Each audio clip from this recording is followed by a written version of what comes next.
Halo guys, selamat datang di channel gua Monomon Saham.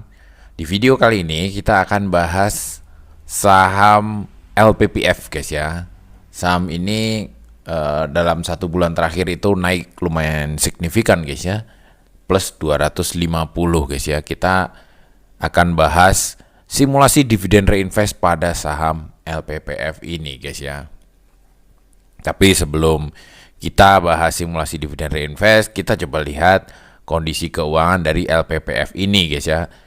Yang pertama mungkin guys kita akan lihat ini guys ya, profil dari LPPF ini guys ya.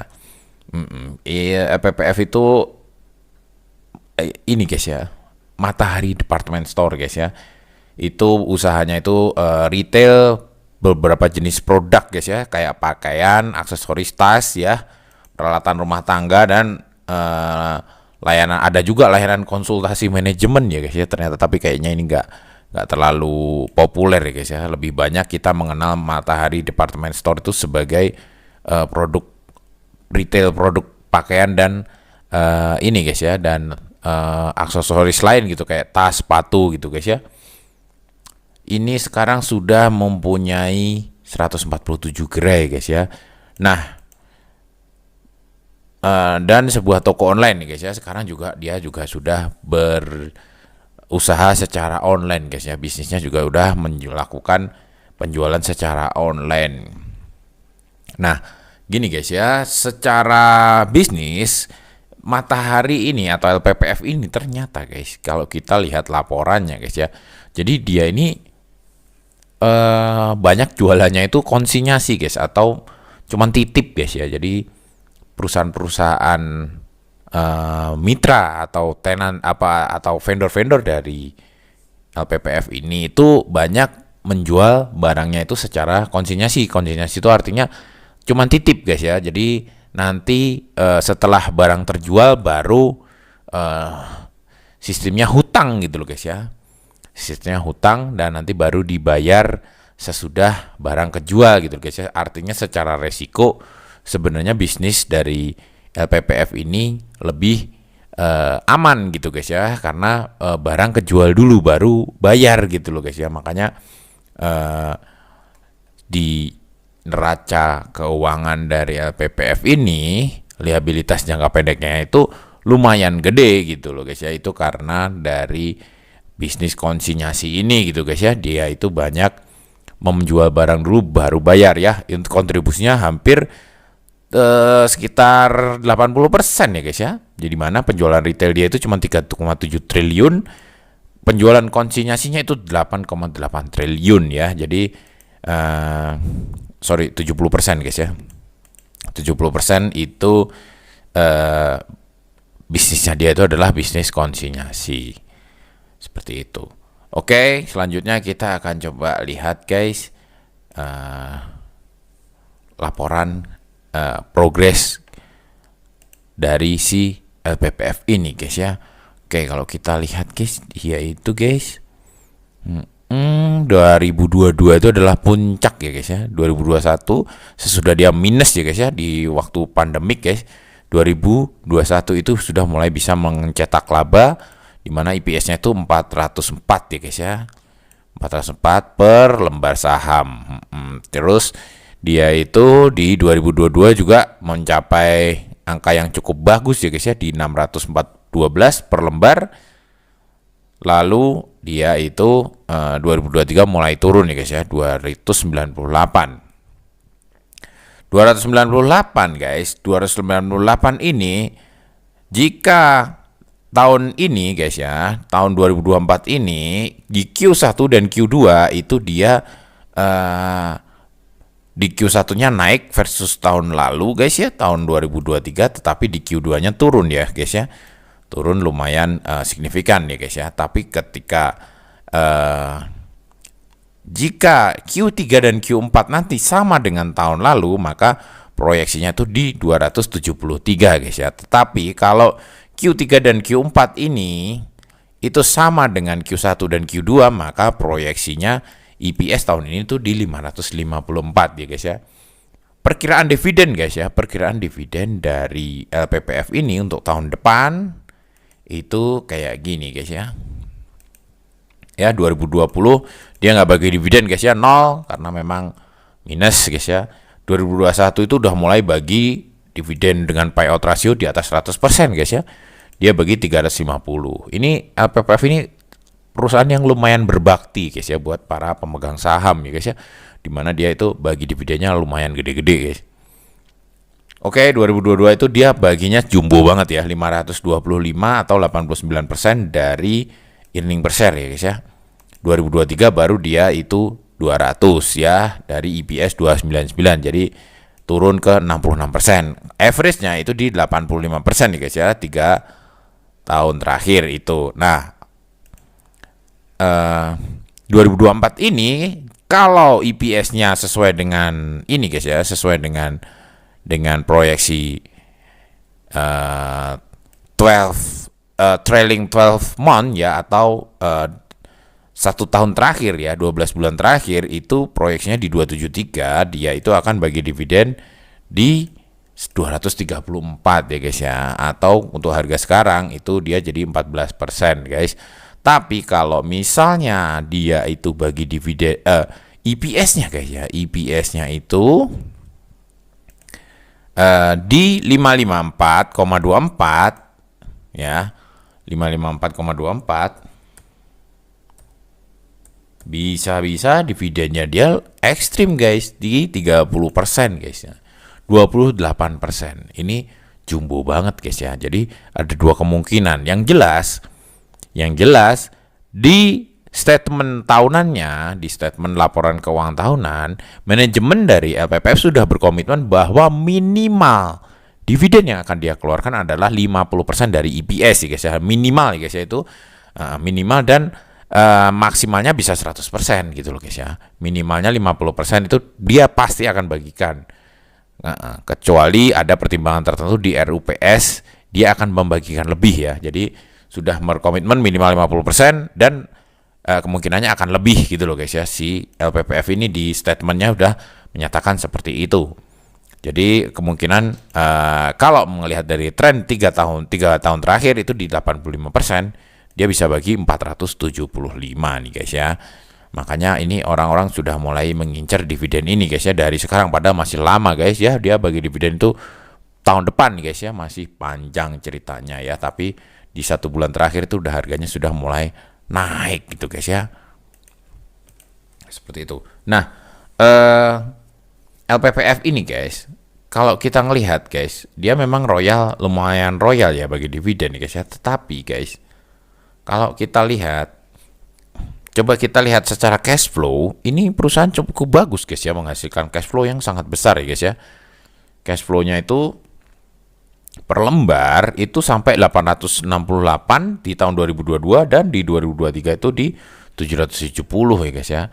Sayangnya guys, si modal dari LPPF ini tahun 2023 itu turun lumayan signifikan guys ya, dimana modalnya itu tinggal 31 M ya guys ya, dari 580. Nah, penyebabnya ini kenapa? Ya karena ini guys ya, ini penyebabnya karena dia bagi dividen guys ya. Di statementnya dia itu menyatakan guys ya, ekuitas perseroan tercatat 30,7 M ya guys ya. Pada tahun 2023 turun 94% dari 580 pada tahun 2022. Penurunan ekuitas tersebut berasal dari pembelian kembali saham dan pembagian dividen masing-masing sebesar 181 M dan 1,18 triliun ya guys ya, yang dikurangi laba bersih 817 M ya.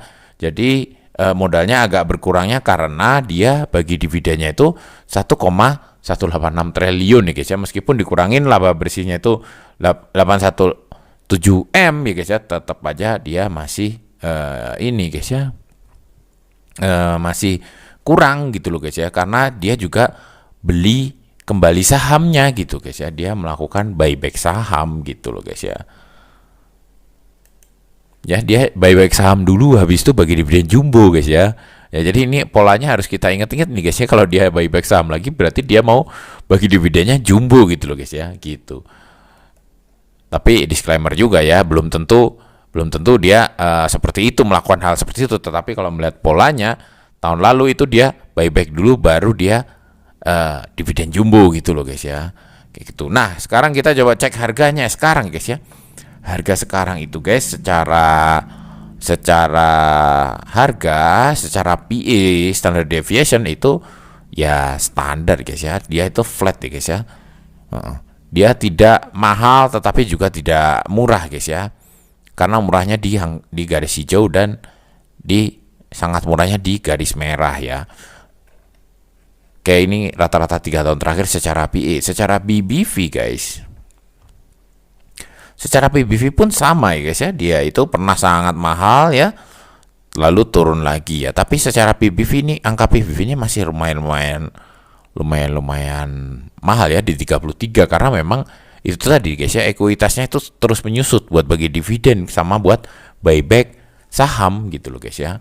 Itu jadi modalnya dipakai untuk seperti itu, untuk dividen dan untuk buyback saham gitu loh guys ya.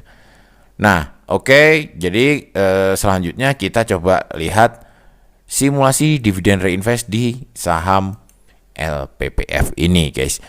Tapi sebelum itu kita coba lihat guys secara Graham number, ini saham sebenarnya hanya 553 guys ya, karena book value-nya yang kecil ya guys ya. Meskipun IPS-nya gede banget ya, ini IPS-nya itu udah jauh di atas book value per share-nya gitu loh guys ya.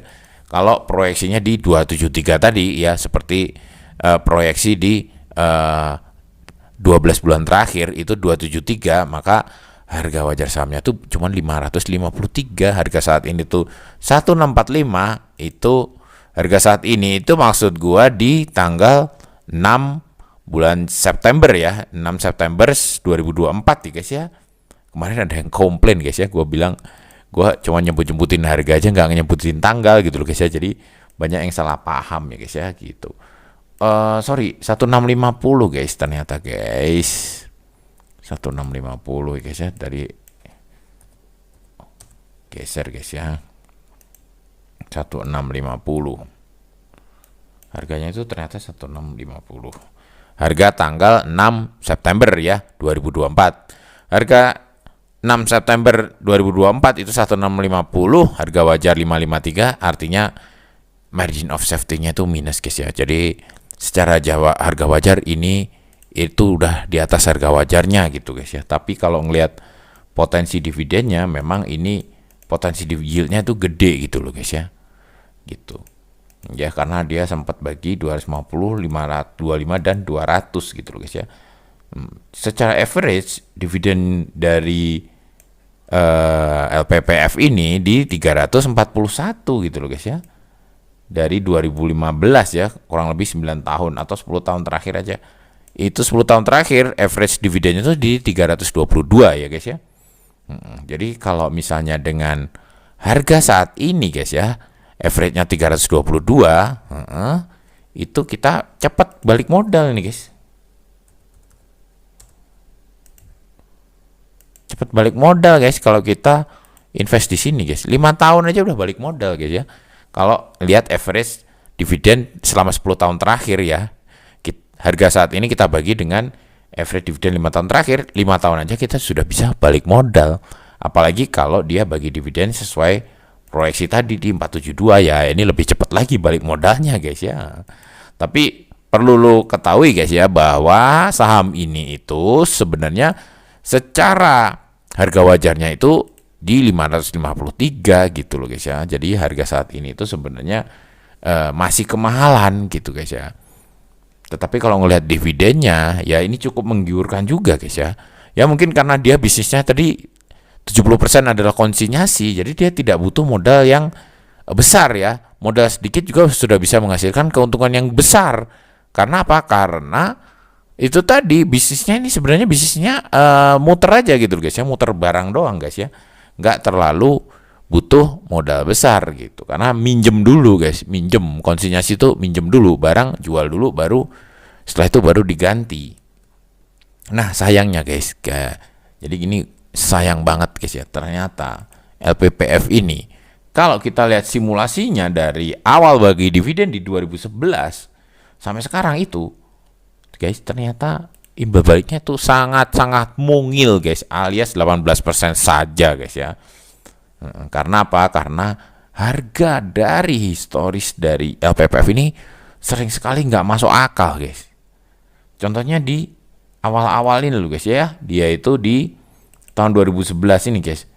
Itu masa harganya 2.400, dividen bagi cuma 32, yield cuma 1,3% guys, kecil banget guys ini guys.